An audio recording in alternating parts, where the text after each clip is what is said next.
Para preparar el programa, le pedí a Miguel que me envíe algunos links de sus películas, las que aún no había visto. Y entre esos links había algunos proyectos que él había hecho en sus años de escuela.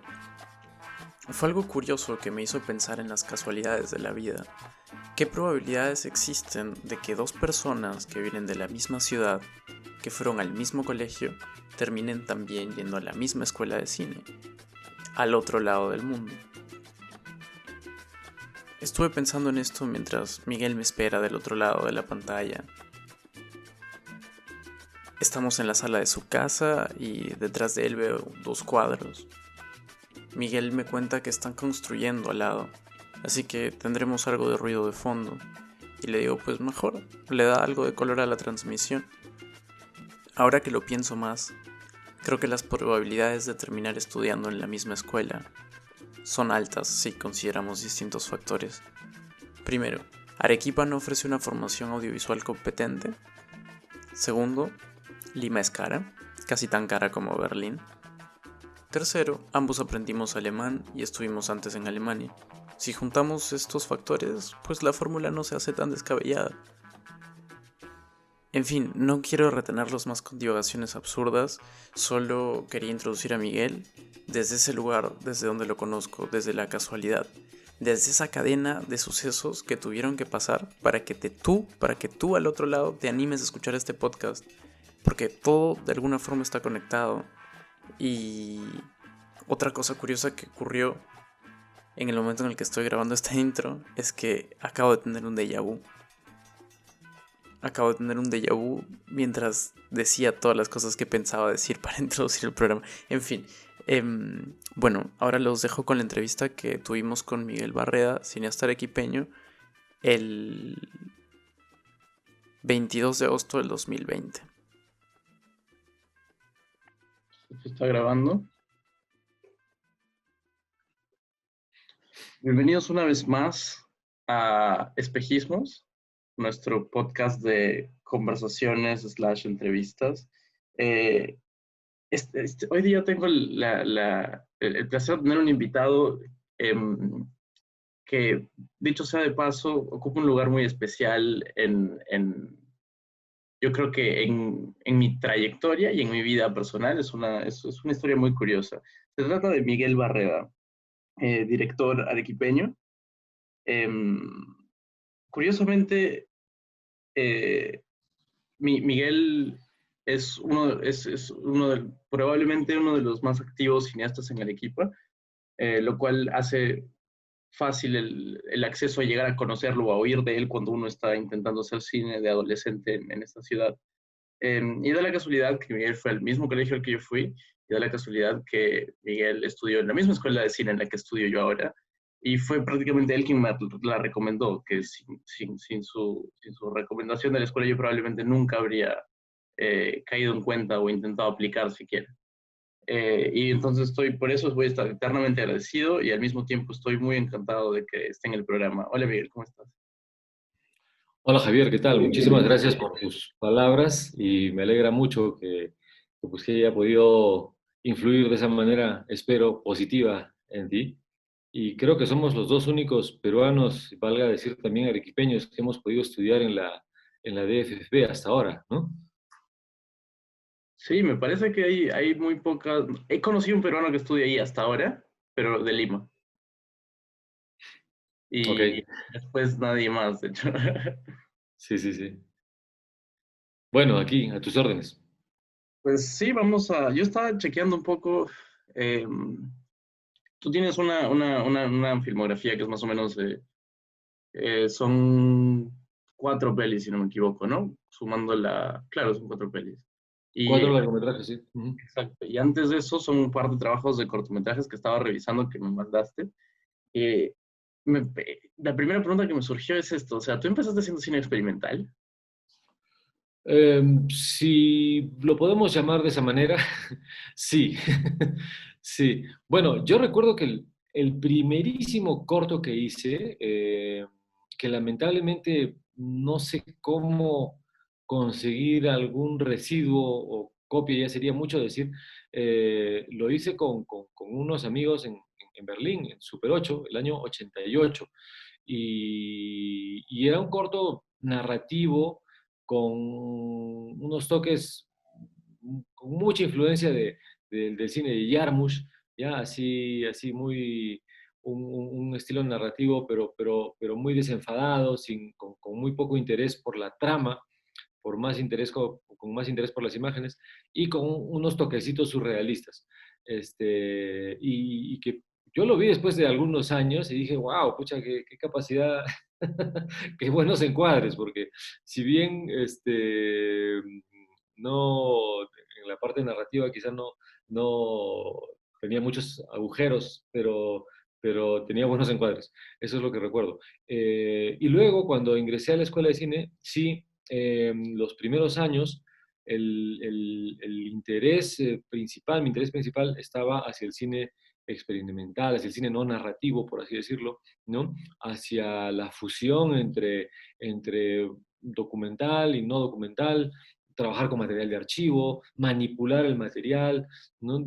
Volver a filmar lo filmado, o sea, filmar por encima de imagen proyectada, etcétera, ¿no? Entonces, sí, los primeros trabajos pues, eran trabajos de esa índole, ¿no? De exploración, de reciclaje. Me gustaba mucho el reciclaje de imágenes encontradas o de trabajar con residuos. Es decir, hice un corto, por ejemplo, que está hecho con esos momentos de la cámara antes de que apagas la cámara, ¿no? O sea, estaba filmando, creo que un reportaje, un documental, no sé, y esos momentos en los que apagas la cámara y antes de que apagas, pues mueves la cámara hacia un lado, no sé qué, y todas esas colitas, todos esos pedacitos los junté y con eso hice un pequeño corto.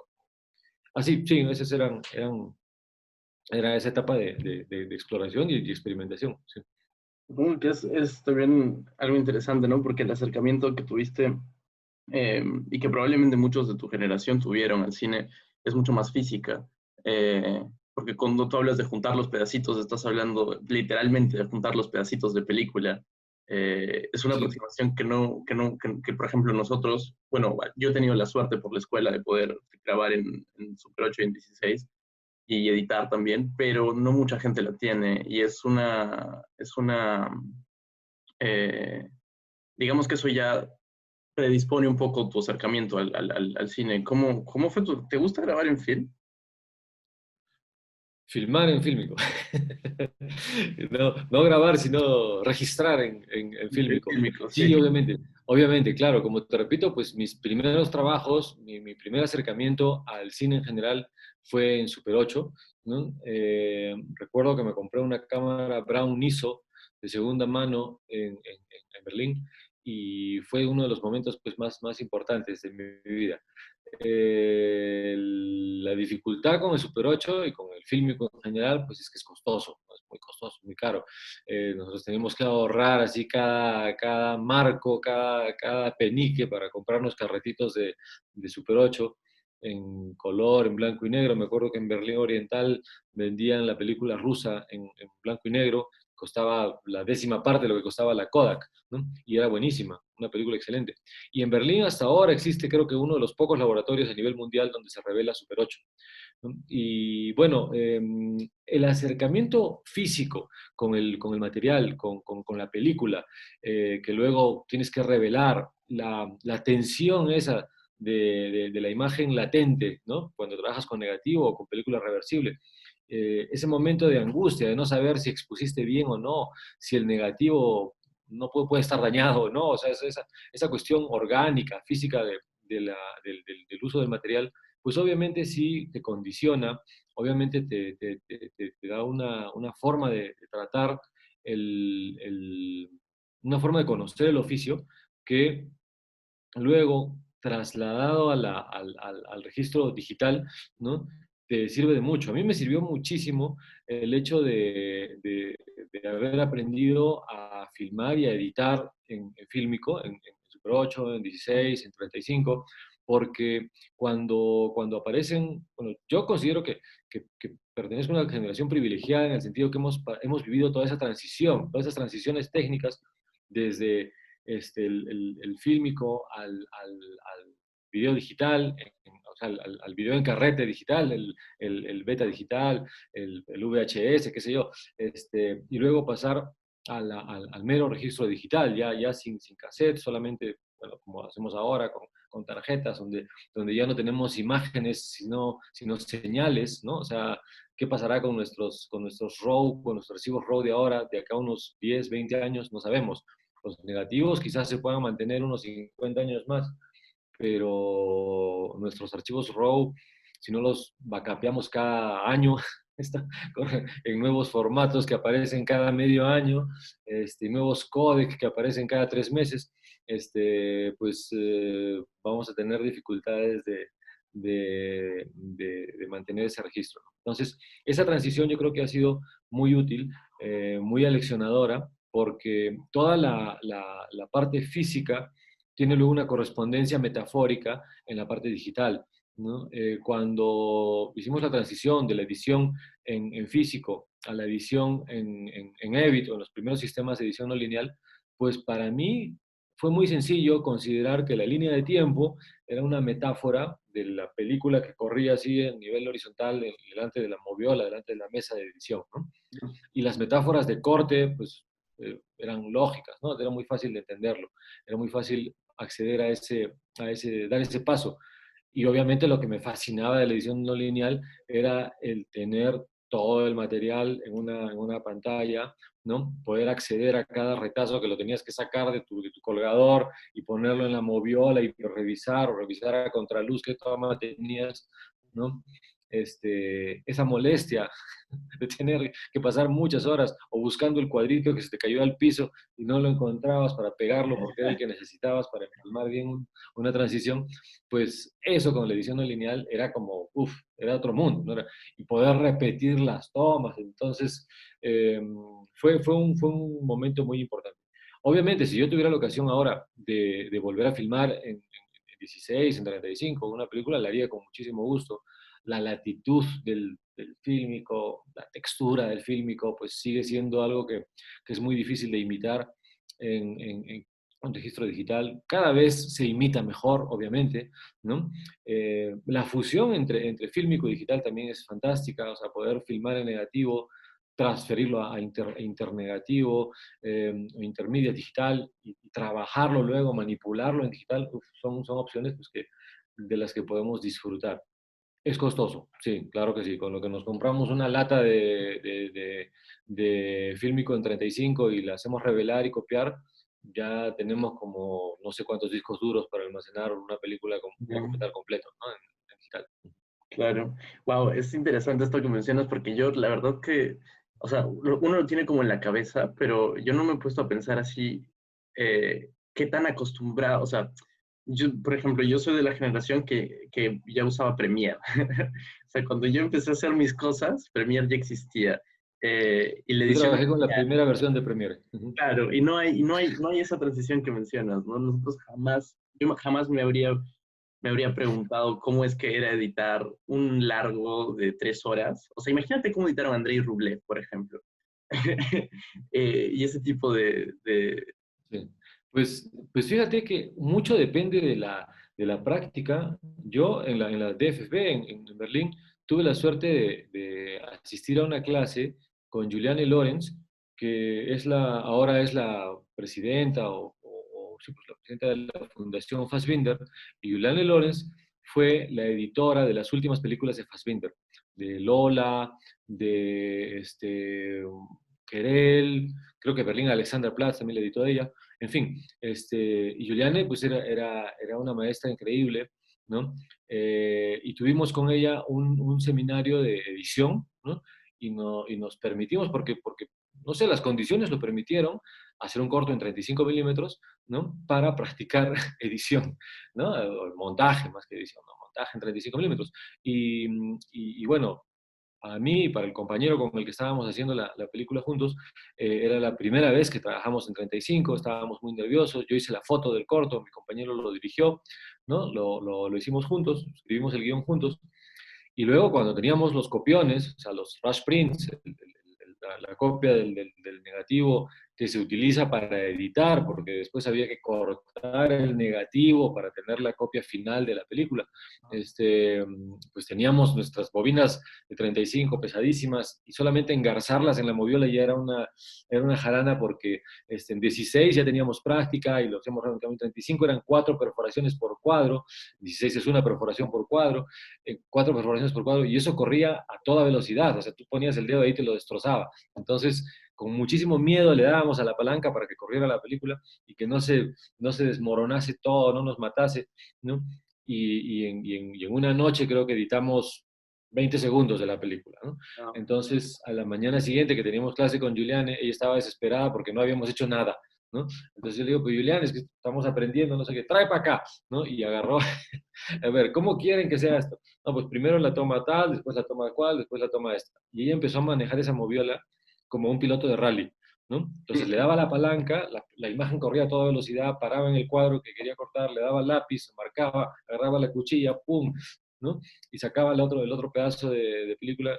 Entonces, una editora como ella, estoy seguro que te podía editar una película en 35 en 15 días, Ya. un largometraje, ¿no? Entonces, cuando tú lees las memorias de Buñuel, ellos planeaban un tiempo de 4 a 6 semanas de montaje, ¿no? Para un largometraje, ¿no? En los años 60, 50, 60, 70, ¿no? Entonces, y era esa técnica, ¿no? La técnica física de cortar y pegar, ¿no? Y tú ves esas películas hoy día y están bien montadas, o sea, no le falta un cuadro ni le sobra un cuadro. Hay mucho oficio, hay mucha técnica bien aprendida, ¿no? Hoy a veces estamos 8 semanas para editar un largo en digital, ¿no?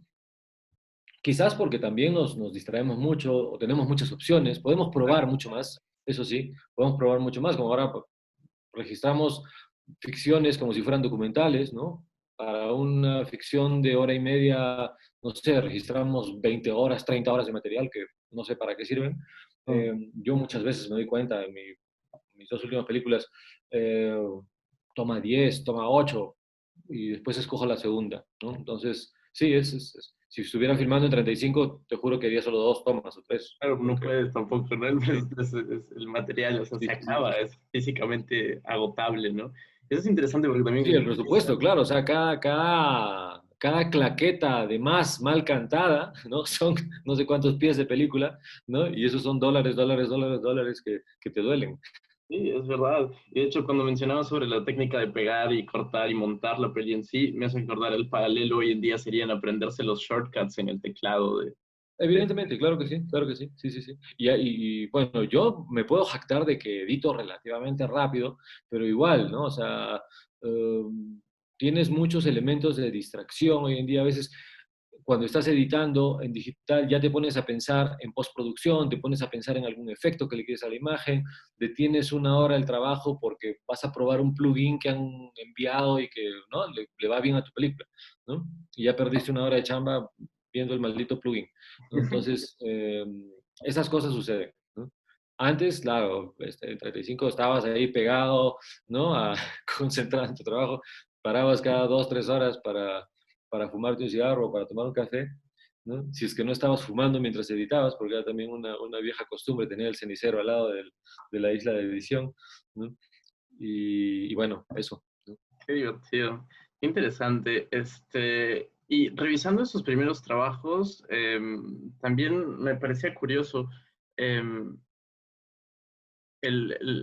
tu primer acercamiento al cine desde este lugar experimental que comentábamos y luego poco a poco ir adaptándose al cine un poco más narrativo, ¿no?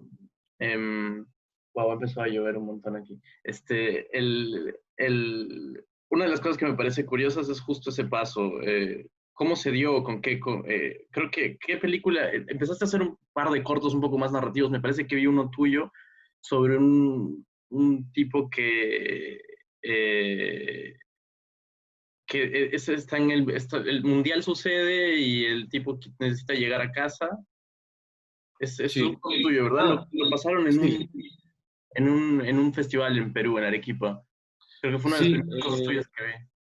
Este es un corto que era un proyecto para un largometraje, ¿no? Que lamentablemente nunca se hizo y que, bueno, ahí el proyecto continuo es como lo has dicho, pues en resumen la trama alrededor de un tipo que es un hincha de fútbol, ¿no? Y que quiere ir a presenciar la transmisión en vivo del partido de su vida, ¿no? En el que su equipo de toda la vida pues va a disputar una final o un partido importantísimo, y en esa hora y media él no puede ir a verlo y se le malogra la vida en esa hora y media que dura el partido de fútbol, ¿no? Entonces la idea era hacer una película en tiempo real, o sea, que el tiempo narrativo fuera idéntico al tiempo narrado, ¿no? Que dure lo que dura el partido, y que en ese intervalo pues se le complica la vida al personaje principal. Una tragicomedia, ¿no?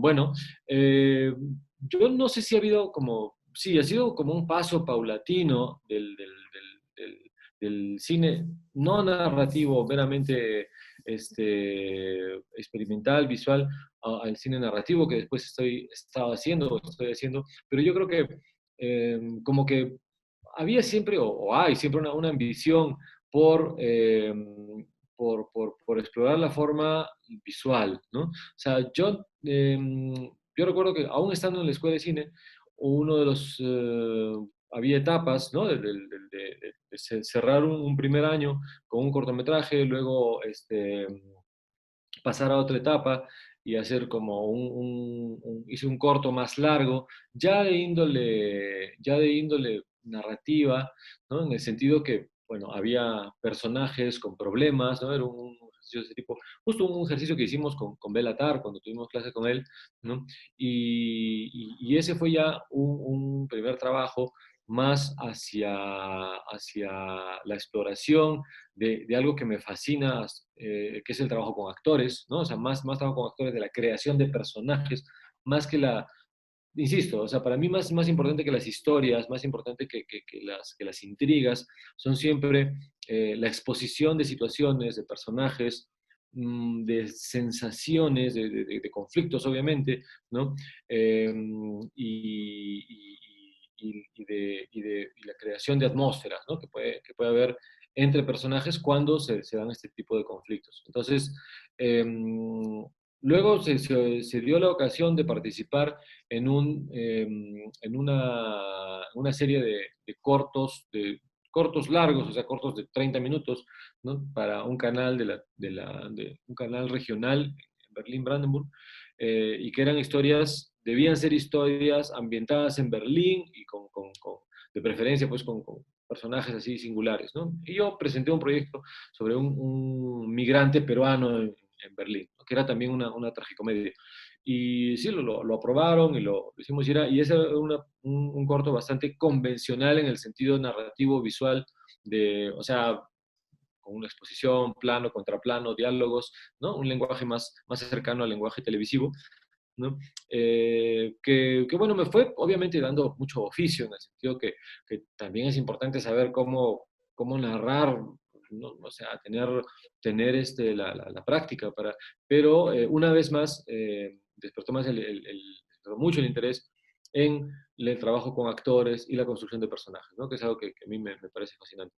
Y así hasta llegar a mi primer largometraje, que es una película 100% narrativa, una road movie, con eso, con personajes, con una trama, ¿no? Un viaje, conflictos entre los personajes, eh, y, y sobre todo lo que me interesa del cine narrativo es la posibilidad esa de generar climas y tensiones, ¿no? O sea, me gusta que más que saber si el héroe va a poder contra el dragón o no, sí, me gusta conocer cómo es que el héroe, o por qué el héroe tiene que enfrentarse a ese dragón y no a otro, ¿no? Entonces, eso sigue siendo para mí pues como una guía al momento de enfrentarme a una película, pero sí siento que hay una necesidad, ¿no? También de manipular la imagen, de acercarme a la imagen de manera no convencional, por decirlo de alguna manera, no ponérsela tan fácil al público en cuanto a la manera de descifrar la información. ¿Y cómo fue ese paso para ti, digamos, porque tú estuviste en Berlín como que tanto tiempo, como 10 años, me parece? 20. ¡Wow! joder, yo Sí. pensé que era muy Bueno, loco. 17. En realidad estuve 20 años en Alemania. Estuve 17 años en Berlín y 3 años en Münster, ¿no? Donde estuve Ajá. estudiando anteriormente. Ujú. Ok, ¿y cómo fue ese paso? Porque me puedo imaginar que incluso en los noventas, ¿no? O sea, ochentas, noventas, es este momento en el que no era como ahora que es súper fácil tomar un avión. Espérate, tengo que cerrar la ventana porque se está cayendo el Claro, cielo. claro, dale.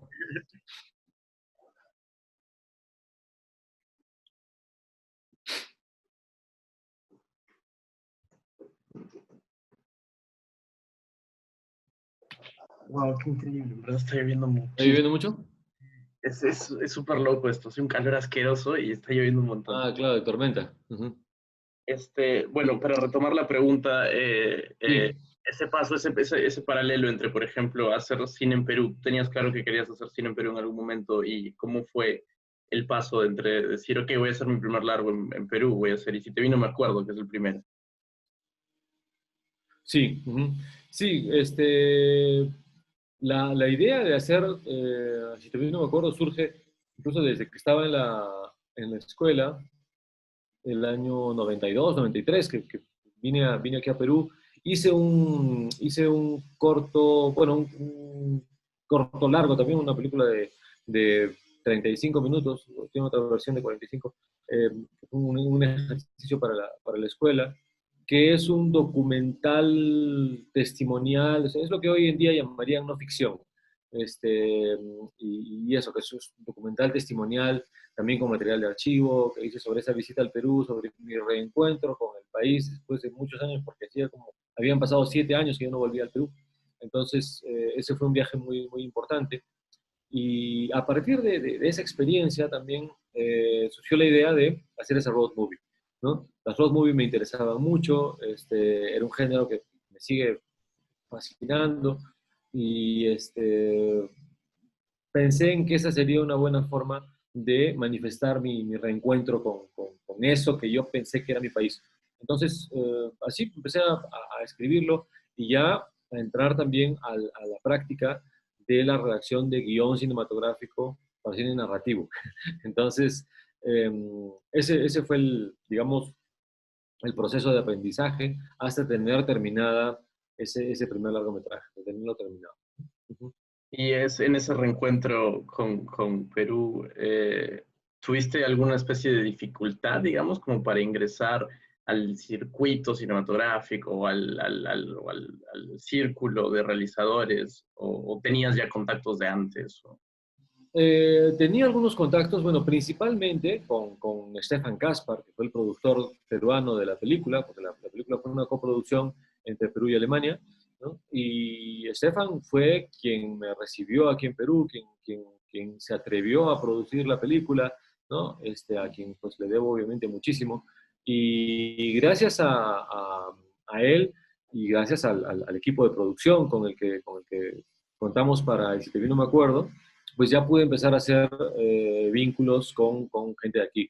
Estamos hablando de hace 20 años, cuando pues había muy poca gente que se dedicaba a hacer cine aquí en Perú. Era una época muy complicada también porque eh, aún no existían los recursos públicos para hacer cine. Bueno, entonces Conacine ya otorgaba creo que un premio al año, ¿no? Entonces era muy, muy, muy difícil. Casi todos los cineastas locales tenían que buscar fondos fuera del país porque en el país no había, excepto inversiones particulares, pero aparte de eso nadie podía hacer películas sin fondos europeos, sobre todo, ¿no? Tampoco existía Ibermedia aún, entonces eran épocas en las que los cineastas pues tenían que recurrir a, a la búsqueda de fondos de una manera muy, muy, muy desgastante, ¿no? Y era poca gente la que se estaba dedicando a hacer, ¿no?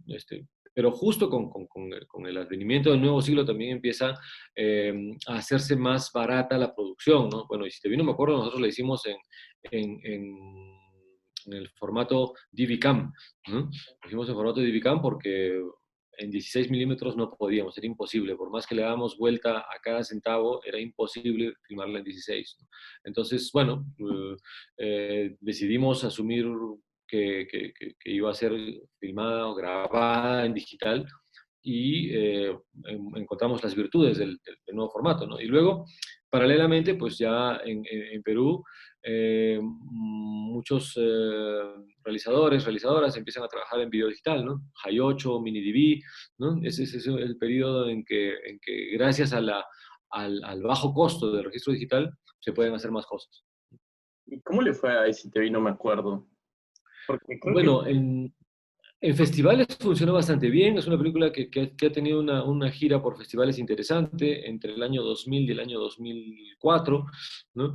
Estuvo en el Festival de Nuevo Cine Latinoamericano en La Habana, en festivales en Estados Unidos, en Francia, en España. Fue adquirida por la televisión española, fue adquirida creo que la han adquirido también en Finlandia, en Australia, no sé, y en Alemania, y en el ámbito germanoparlante, pues sí, se ha repetido varias veces en la televisión de Alemania, de Suiza. Entonces, en ese sentido sí le ha ido bien. Y aquí en Perú se pudo estrenar comercialmente el año 2009, porque no se estrenó, apenas se hizo, porque no teníamos copias en 35 milímetros y no había cómo financiarlas. Recuerdo que el coproductor peruano, Stefan Kaspar, pues le debía dinero Crucillat, ¿no? Uno de los socios de Vladimiro Montesinos. Y cuando cae el régimen de Fujimori con Montesinos y todos ellos, Crucillat pues también creo que escapa o no sé qué, o le hace perro muerto a Stefan Kaspar y no le paga lo que le debe. Y por eso es que Stefan se queda sin recursos, los recursos que iba a destinar para hacer la copia en 35 de Si te vi no me acuerdo. Entonces la película es una de las víctimas, una víctima más del Fujimorismo. Y solo hasta el 2009 que nos presentamos a un concurso de Conacine todavía para postproducción, pudimos acceder a un fondo para transferir la película a 35. Entonces, porque en el 2009 aún no se había instalado el DCP en los cines peruanos. Los cines peruanos trabajaban en ese entonces todavía todos con 35 milímetros. Entonces hicimos un transfer en Argentina, perdón, en Los Ángeles, hicimos el transfer de la película a 35 milímetros y con eso pudimos exhibirla en Perú. interesante, ¿no? Porque es una película que se hace en los inicios del 2000 y se estrena a finales de Sí, sí, la sí. década, y la recepción de la historia en sí misma, la atmósfera de la historia y todo es ya diferente, ¿no? Son como años. Sí, fíjate que, sí, si te digo, me acuerdo, es muy curiosa. Hace una semana la pusieron en un cineclub y algunas personas reconocieron aún cierta vigencia, ¿no? de la película, de la situación, de ciertas atmósferas que se mantienen. Bueno, debemos decir también que lamentablemente muchas cosas malas no han cambiado en el Perú en los últimos 20 años o en los últimos 200 años no han cambiado para nada muchos de nuestros defectos. Pero yo creo que sí, y la película recoge algunos defectos de la sociedad peruana. Y creo que por eso puede mantener cierta vigencia aún, ¿no? A Sí, veces no. también la mirada del que vuelve y siempre es diferente, ¿no? Porque Sí, una vez que puedes ver el país desde fuera, como desde volver a ingresar las cosas las cosas que usualmente uno estaba acostumbrado, las narrativas que uno había internalizado son diferentes porque ya sí, uno las deconstruye con el tiempo. efectivamente. Ujú. Y después hay un hiato, ¿no? Ahí creo, porque no habías hecho muchas cosas hasta Sorana.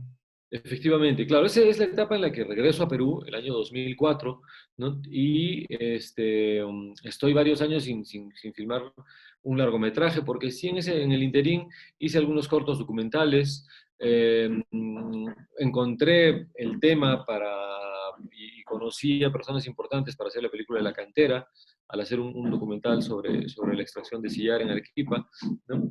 Y estuve desarrollando varios proyectos, estuve escribiendo lo que después sería Encadenados, estuve escribiendo también el primer guión de lo que después sería La Cantera, ¿no? En esos años, y presentando presentando los proyectos a fondos, porque ya se instauró con más regularidad el sistema de fondos públicos para la promoción del cine en Perú y para la producción. Entonces, ya empecé a presentar un proyecto una y otra vez, sin suerte, lamentablemente, hasta que el año 2010 me convocaron las religiosas del convento de Santa Catalina para hacer una película biográfica sobre la beata Ana de los Ángeles.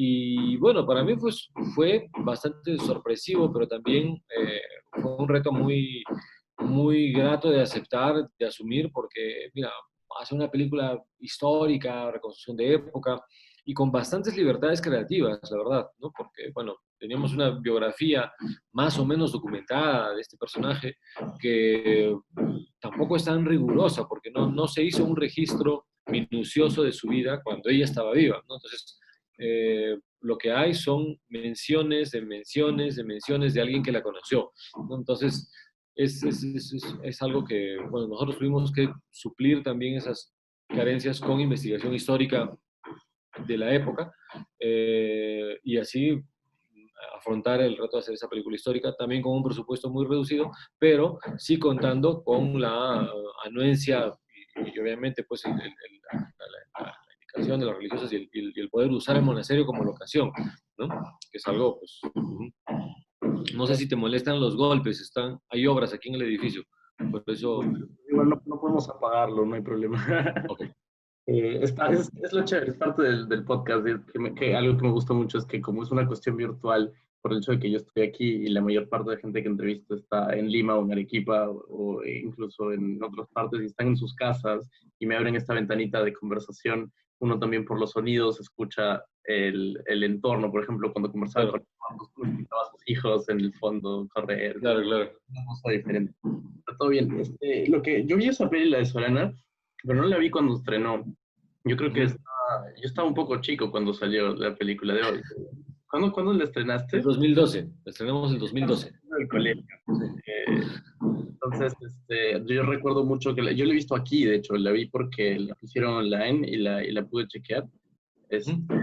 Y me pareció interesante la forma en la que estaba retratada la Beata, porque en ciertos momentos hay ciertas cosas que cuando uno la ve bajo la ideología cristiano-católica, ¿no? Hay cosas que están de por sí puestas ahí, que uno no se pregunta ni cuestiona, ¿no?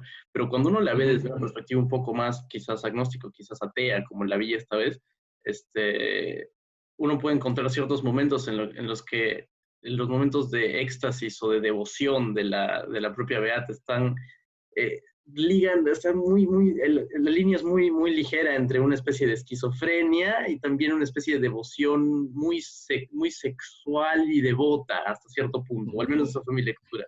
Es lo que me pareció lo más interesante de la peli, porque me puedo imaginar, obviamente, que poder una película histórica en Arequipa, con un presupuesto no muy largo, es una tarea muy difícil. O sea, el diseño de Sí, producción de la película, a pesar de que las locaciones y el convento, que sigue estando igual que hace 500 años, se puede ver, se puede notar.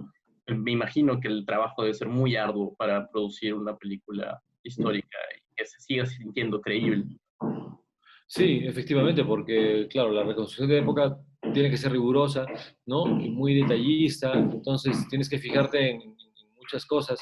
Y a primera vista, como tú lo dices, claro, tienes el monumento histórico que parece estar igual que hace tanto tiempo. Lo que pasa es que el monasterio de Santa Catalina tiene la peculiaridad de que no pertenece a una sola época, ¿no? O sea, el monasterio se fundó, se empezó a erigir en 1580 aproximadamente, 1570, pero ha cambiado por los terremotos y cada siglo hacían refacciones y reformas. Entonces es como un catálogo de arquitectura de los últimos 5 siglos. Entonces nosotros queríamos filmar una escena en un determinado rincón y resulta que no pertenecía a la época de la Beata. Entonces ya no había ahí discusiones fuertes con la dirección de arte. O usar el mobiliario. Entonces, mira, qué bonita esa mesa. No, pero esa mesa es del siglo XIX, no es del siglo XVI, XVII. Entonces, cosas de ese tipo. Y obviamente los detalles que a simple vista tu cerebro no los registra o los edita, que son los interruptores, los cables, los letreros, las canaletas donde está escondido entonces todo eso había que maquillarlo, y había que también encontrar las fibras para los vestuarios, que fueran fibras naturales, no podían ser fibras sintéticas, ¿no? Sí, sí, fue una chamba enorme. Pero sí asumida con mucha pasión. O sea, Susana Burón, que hizo la dirección de arte, pues hizo un trabajo impresionante. También la dirección de fotografía, la actuación, o sea, y participó mucha gente. Fue una producción grande Estuvimos filmando como 55 días y eso, ¿no? O sea, fue también una muy buena escuela, creo, tanto para los que estábamos detrás como los que están delante de la cámara.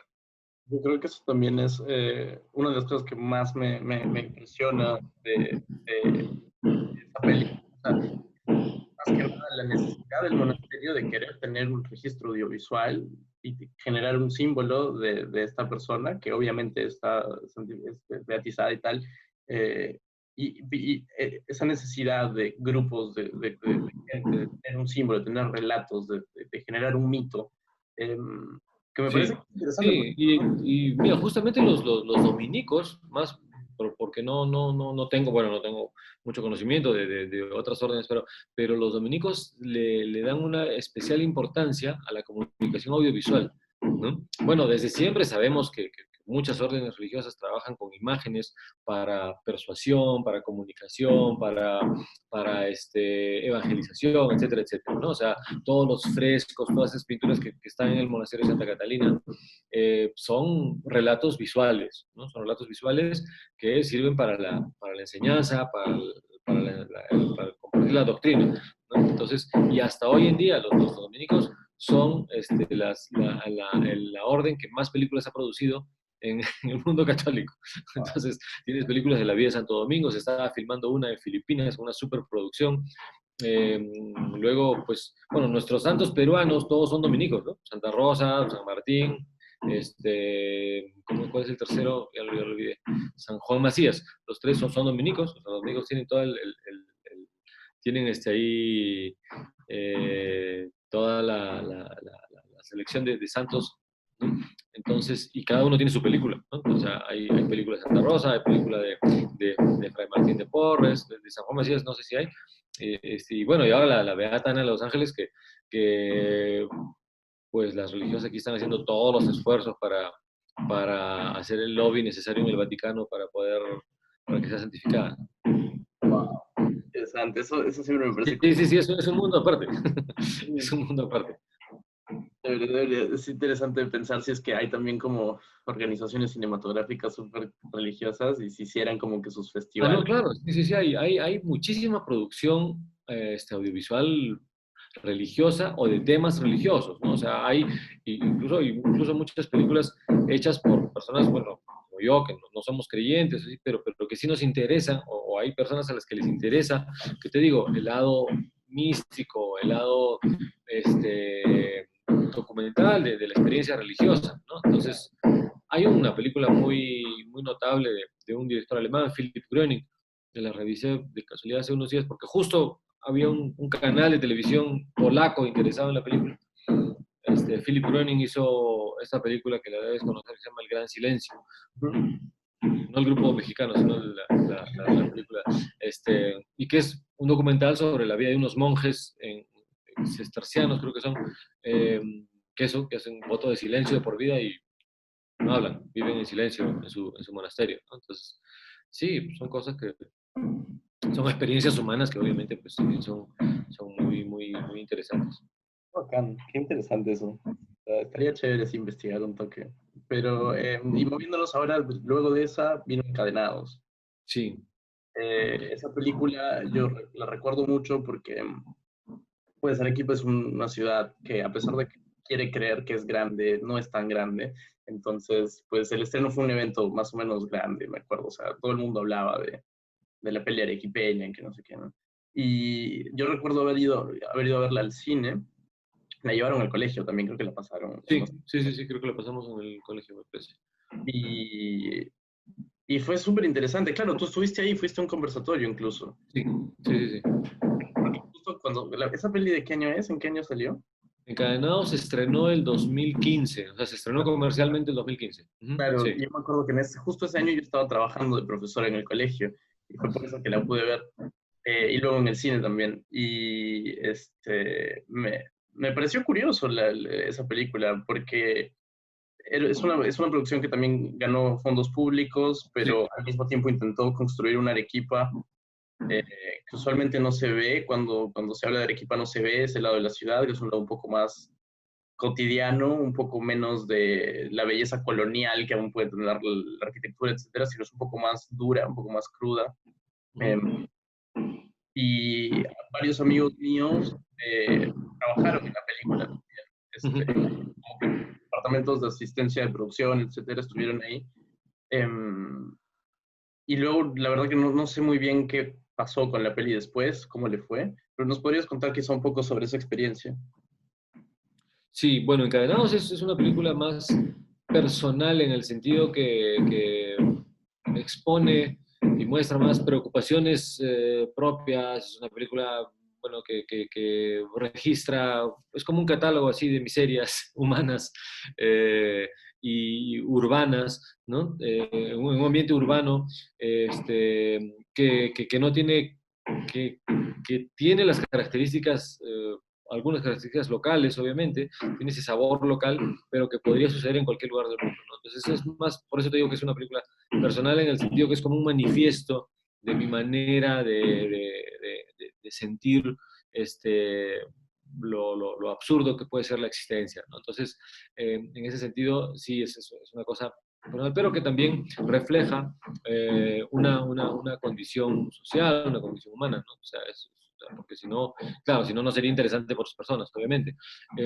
Y eso, pues, Encadenados también surge a raíz de varios intentos de hacer como una miniserie, ¿no? Así que siempre me ha entusiasmado a mí hacer una película ómnibus, una película coral, con muchos personajes, ¿no? Y tuve una idea para una miniserie, tuve una idea para varios cortos, etcétera, etcétera, y todo eso como que se fusionó y destiló en Encadenados. Por eso ese es el aprecio que le tengo a ese trabajo, es por eso, ¿no? Porque es como el resultado de un proceso largo de exploración, de investigación y de destilación, ¿no? Es como mi destilado de la casa. Y Encadenados se estrenó comercialmente en Perú, y luego tuve la mala suerte de firmar un contrato con un agente de ventas estadounidense que durante 3 años no hizo absolutamente nada por la película, ¿no? O sea, lo colocó en un festival y bueno, lamentablemente pues estuvo bloqueada ahí un tiempo y ahora la tiene un nuevo agente de ventas en España, bueno, unos peruanos que están en España, Quechua Films, y ellos ya han podido distribuirla a nivel de canales de televisión de VOD, ¿no? Ahora actualmente la película está en Amazon, en estas plataformas, ¿no? de VOD, y tuvo una presencia en festivales más o menos importante, ¿no? Aquí en Perú ganamos un premio en el Festival de Cine de Ayacucho como mejor película peruana, y luego estuvo en festivales en Estados Unidos, en Argentina, ¿no? Em, y sí se pudo, como te repito, sí se pudo exhibir comercialmente en salas, ¿no? Entonces, ese ha sido el camino que ha sido encadenado. El año pasado empezamos a distribuir el DVD, ¿no? El DVD oficial, entonces creo que no sé si será la última película que saquemos en DVD, no sé qué pasará a futuro con el formato, ¿no? Porque cada vez se consume menos, pero eso es lo que así ha seguido su trayectoria. Me pareció curiosa esa peli porque cuando hablabas de películas corales, creo que lo conversamos también en cierto momento, que había un paralelo con Magnolia y con ciertas películas que tienen este tratamiento de hacernos ingresar al mundo perdón, al mundo de distintos personajes y al mismo tiempo entender qué tan frágil es la causalidad de las cosas que suceden en la vida cotidiana. Sí. Lo que me pareció más interesante de la peli en general. Y, y me parece también curioso con lo que cuentas, es interesante, ¿no? Porque es como una suma de años en las que has venido trabajando en ciertos proyectos que por cuestiones incluso sociopolíticas no podían llegar a materializarse y de pronto en un momento, a partir de Encadenados, me parece que encuentras un poco más un rumbo más fijo, como que una especie es como ya arrancó el carro, ¿no? Ya estuvimos empujando toda esta trayectoria hacia arriba hasta llegar a la cima de la montaña y ahora ya podemos bajarla y correr. Y eso siento, al menos desde mi perspectiva, cuando veo tu fotografía, cuando escucho de tu trayectoria, y me imagino también los pasos se ven un poco más, los hiatos entre películas se ven más cortos. Por ejemplo, La Cantera ya la hiciste, o sea, terminaste Encadenados pues un tiempo y ya estabas con La Cantera, ¿no? Sí, aparentemente. Ten en cuenta que Encadenados la filmamos el 2012. También nos tardamos mucho en la postproducción. Hubo un proyecto en medio, también un proyecto documental que yo produje y edité, el documental La Señal, que dirigió mi socio Leandro Pinto. Pero La Cantera en realidad tiene un arranque mucho más largo, como te decía, prácticamente desde el año 2005, 2006, que hice un documental con los extractores de Sillar y que surgió la idea, ¿no? O sea, de 2006 hasta 2017 que se pudo filmar. Pero sí, el fondo para La Cantera lo ganamos el año 2016, o sea, 4 años después de ser Encadenados, y pudimos filmar en 2017. Y ahora, ¿por qué la estrenamos en 2020? Pues porque queríamos estrenar en 2020, pues también porque nos demoramos mucho en terminar la película porque nos quedamos sin fondos. Quedamos sin fondos porque lo que teníamos previsto para la postproducción se consumió en el rodaje. Entonces terminó el rodaje de La Cantera, y el año 2018 prácticamente hemos estado buscando fondos para terminar la película y recién la pudimos terminar en 2019. A principios del año pasado ya la película estaba técnicamente lista y ya la presentamos en algunos festivales. La estrenamos en el Festival de Lima el año pasado, justo hace un año. Se estrenó la película en Lima. Recibimos una mención honrosa del Ministerio de Cultura. Y a partir de ahí, pues, ya empezamos la carrera de distribución, y pensábamos estrenar ese año, justo cuando arrancó la pandemia, cuando se declaró el estado de emergencia en Perú y los cines cerraron. 4 días después de declarar el estado de emergencia era nuestro estreno previsto. Y bien, pues mira, sí, yo siento que sí, puede haber una continuidad en el sentido que ahora estoy preparando un proyecto de animación, la primera vez que hago una película de animación, un largometraje, que es una adaptación literaria en realidad, de una novela de Teresa Ruiz Rosas, una escritora arequipeña que vive en Colonia, en Alemania, y que pensábamos durante también mucho tiempo, casi 7 años, queríamos hacer una adaptación, o sea, una película con imagen real, con actores, actrices, todo, pero era imposible financiarla, era muy difícil financiarla. No quiero decir que la animación sea más barata, me estoy dando cuenta de por qué son tan caras las películas de animación. Es que trabaja mucha gente, mucho tiempo, ¿no? Entonces, creo que más barato te sale. Pero no esa ficción que queríamos hacer, porque es una ficción ambientada en Perú, en Alemania, viajes, actores de todas las nacionalidades, etcétera, etcétera. Era muy, muy complicado de financiar. Entonces, la alternativa surgió porque el contenido se presta a la forma de la animación, a la propiedad surrealista que puede tener la animación, delirante que puede tener la animación. Al menos eso es lo que quiero explorar, ¿no? O sea, no quiero sustituir dibujos, imágenes por dibujos, sino que el lenguaje también contribuya a la narrativa y aprovechar esas particularidades de la animación, ¿no? O sea, en animación puedo hacer un plano secuencia de principio a fin, como quisiera hacer en imagen real. Y también ahora es posible si tienes el presupuesto, tienes los recursos, claro, pero si tienes que viajar de un país a otro y pasar de la imagen, ¿no? Y que los personajes se transformen en algo que el protagonista piensa que son, como si fueran animales o monstruos y tal, eso es propio de la animación. Entonces, eso es lo que estamos trabajando ahora. Es un proyecto que está en la etapa previa y que, bueno, en el mejor de los casos, pues ya podría pasar a una etapa principal de animación de aquí a 1 año, 2 años. Paralelamente estoy escribiendo, estoy con nuevos proyectos, ¿no? Ahora quiero hacer cosas también de documental, de cine no narrativo en general, ¿no? Estoy con esa inquietud, como dices, de volver a lo que, a la forma en que yo comencé a hacer cine, ¿no? Con un equipo muy, muy, muy pequeñito, o yo mismo haciendo la cámara, ¿no? Es algo que a mí me interesa y me gusta mucho. Entonces, sí, los caminos van en paralelo. Interesante, eso es como los procesos. Y creo que eso es algo que he escuchado en torno a todas las conversaciones que he estado teniendo últimamente, eh, que de alguna forma casi todas las personas, o creo que todas las personas a las que he entrevistado, están conscientes de sus procesos. Y eso es interesante, porque creo que como realizador o como artista en general, nos pone esto en un distinto estado psicológico de realmente entender los procesos, no solo de vida, ¿no? Sino, o sea, y no solo de trabajo, sino también cotidianos, cómo uno se siente, cómo uno es ahora y cómo fue hace un año o dos, etcétera. Es sumamente interesante. Y otra pregunta que tenía también es claro, fundaste la productora en Arequipa, Vía Expresa, ¿no?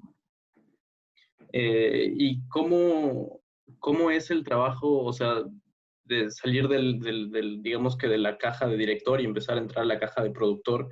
¿Y cómo manejas los proyectos los que produces tú y con qué mirado o en qué búsqueda está tu personaje como productor, digamos?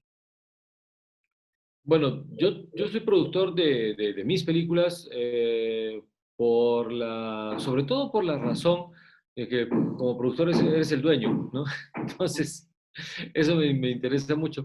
Y como productor también tienes la última palabra, ¿no? O sea, si tú eres el dueño de la película, si tú eres el que administra y consigue el financiamiento, ¿no? Tienes la última palabra sobre la película. Entonces, eso ya es una razón para decir, bueno, sí, obviamente no hago la tarea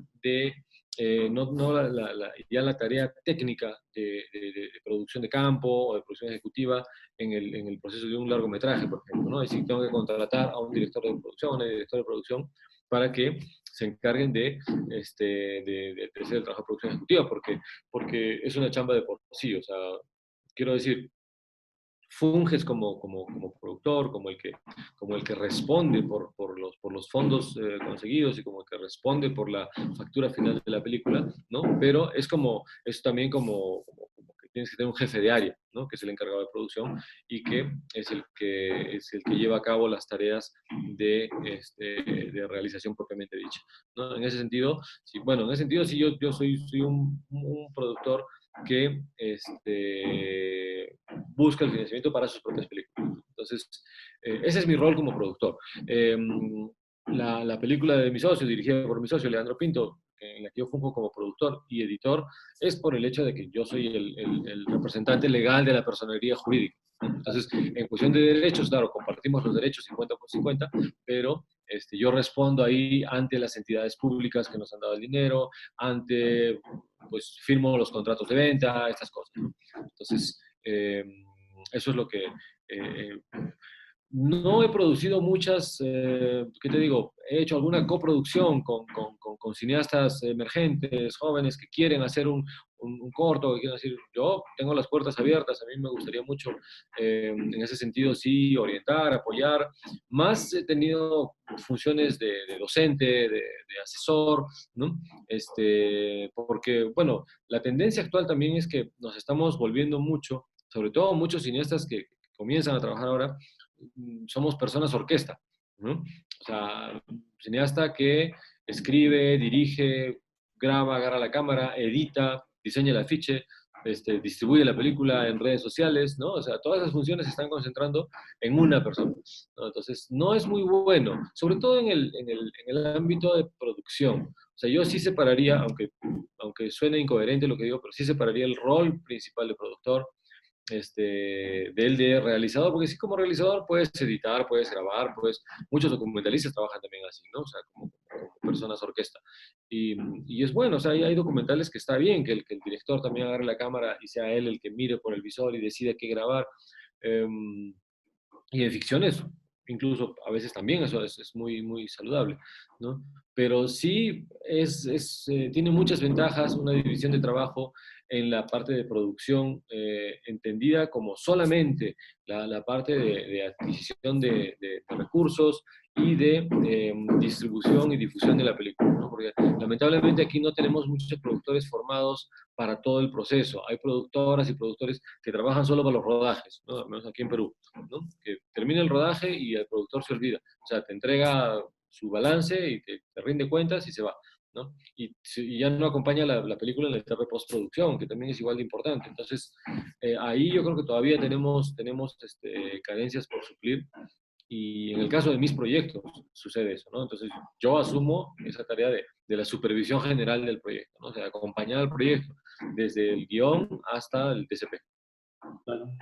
Wow, sí, es interesante también, ¿no? Porque muchas veces no caemos en cuenta de lo largo que son estos procesos, de lo largo que toma hacer una película, e incluso una vez hecha la vida que tiene una película, es decir, todo eso pertenece Sí. también a la preocupación del cineasta, ¿no? Voy a contar de que lo que pasó con La Cantera, que estamos ahora en un compás de espera, pues nadie sabía en marzo cuán graves iban a ser las consecuencias de la pandemia, de las carencias de los sistemas de salud, porque lo que pasa en Perú es eso, ¿no? O sea, estamos sufriendo la deficiencia de un sistema pues, decadente y mal organizado, ¿no? Entonces, ese es el gran problema, porque hasta ahora todos los cines están cerrados y no se pueden hacer muchas cosas. Entonces, la alternativa de las exhibiciones online, que, bueno, que es algo que ya existía, ¿no? Todo el video on demand, todas las plataformas estas ya existían. Ahora, hacer estrenos online y vender entradas, ¿no?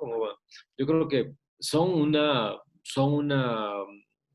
reacción o una salida de emergencia, obviamente, porque de momento no podemos abrir cines, pero la experiencia social del asistir a una sala de cine, eso yo creo que no lo puedes intercambiar, no lo puedes sustituir. Tampoco la experiencia de estar ante una pantalla de 20 metros de diagonal y con un sonido envolvente, que es otra cosa. O sea, por más grande que sea tu televisor, es distinto, es distinto. Y donde estás tú a expensas de la película, donde no puedes, bueno, si quieres pararte para ir a comprar más gaseosa o para ir al baño, sí, lo haces, pero no puedes detener la proyección, ¿no? Claro. Entonces, esta experiencia yo creo que eso es para mí todavía pertenece para mí esa manera de ver cine, influye también en mi manera de hacerlo. O sea, yo cuando pienso en hacer una película, pienso en hacer una película que se va a ver de ese modo, o sea, de alguien que se va a entregar durante 1 hora y media o 2 horas exclusivamente a ver la película.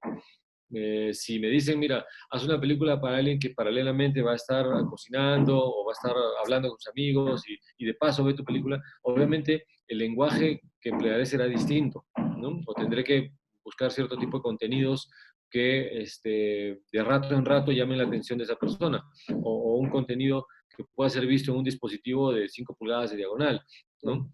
Obviamente la manera de acercarme a ese público o a esa manera de consumir será diferente, pero cuando pienso en un largometraje sí pienso en hacer una película para alguien que sí está dispuesto a entregarse a ella, así como yo me entrego a la realización.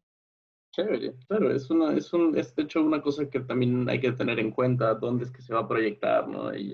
Y no es lo mismo cuando estás grabando y pues no te fijas en pequeños detalles porque al final se va a ver en un teléfono, así luego vas a ver ese rostro en una pantalla gigantesca. Es verdad, es algo que hay que tener en cuenta. Bueno, Miguel, muchísimas gracias por haber estado con nosotros hoy día. Gracias a ti. Un gusto conversar contigo y verte después de tanto tiempo. Muchas gracias otra vez y estamos para el pendiente a ver si es que la cantera la ponen online. Claro que sí, claro que sí. Ahí estaremos avisando, ¿ya? Listo. Si hay algún festival o algo, avisaremos, ¿ya?